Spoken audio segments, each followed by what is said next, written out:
Ang lalaki ng aso hawak natin, tapos takot tayo sa maliit lang. Para ako natakot ah. Baka kagatin ako. Nakakulong na po yung bago naming rescue. Chihuahua po to. Nagsimula kay pangarap ang pangarap kong magkaroon ng local bred na aso. Nagsimula naman ang pagiging mahilig ko sa aso noong bata pa ako. Dahil nga ako ay laking probinsya, ay nasanay ako sa mga askal. Yan ang tawag namin noon sa mga aspin. Naalala ko pa ang movie na Beethoven. Isa siyang malaking aso, isa siyang Saint Bernard. At doon ko naman nakuha ang inspirasyon para mag-alaga ng malalaking aso. At yun nga, fast forward sa 2024 ay meron na akong Supero Dog Farm. Nagawa ko na ang lahat ng gusto ko sa aso at lahat ng mga paborito kong breed o pinapangarap kong breed noon ay meron na ako. Ano pa nga ba ang papangarapin ko sa buhay ng aso? Ang pangarap ko ay magbigay ng buhay ng aso sa karamihang aso sa abot ng aking makakaya. Hindi ko man ma-adapt o ma-rescue ang aso na yon, pero yung magbigay ng inspirasyon sa isang boss amo na magbigay ng buhay ng aso sa isang aso ay sapat na yon.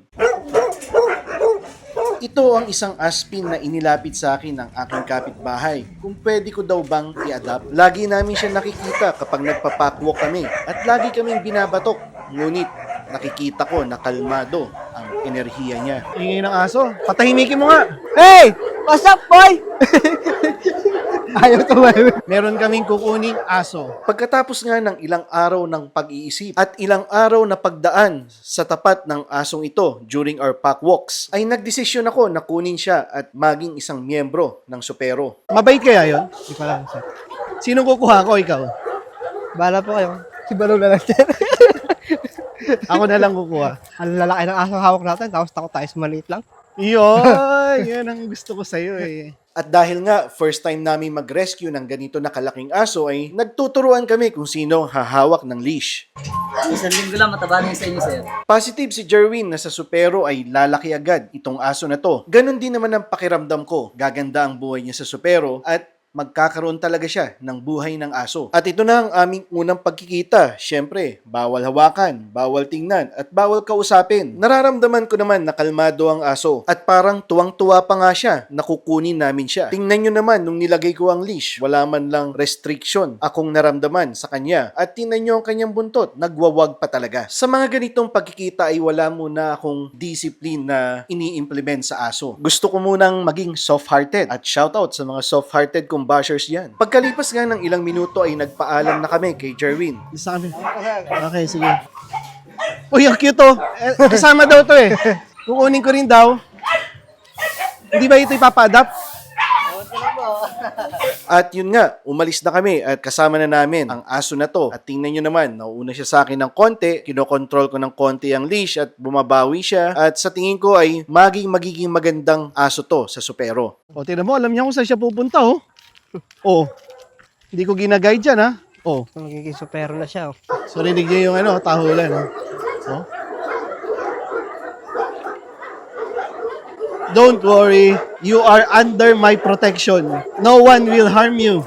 Yun naman siguro ang gusto ng lahat ng aso. Yung magkaroon ng tao na titingin sa kanila. Yung magkaroon ng tao na re-respetuhin ang buhay nila bilang aso. Naririnig nyo ba ang tahol ng mga aso ko? Ito ay tahol ng pag-welcome sa isang miyembro ng kanilang pack. April 19, payat. Active naman, maganda ang temperament.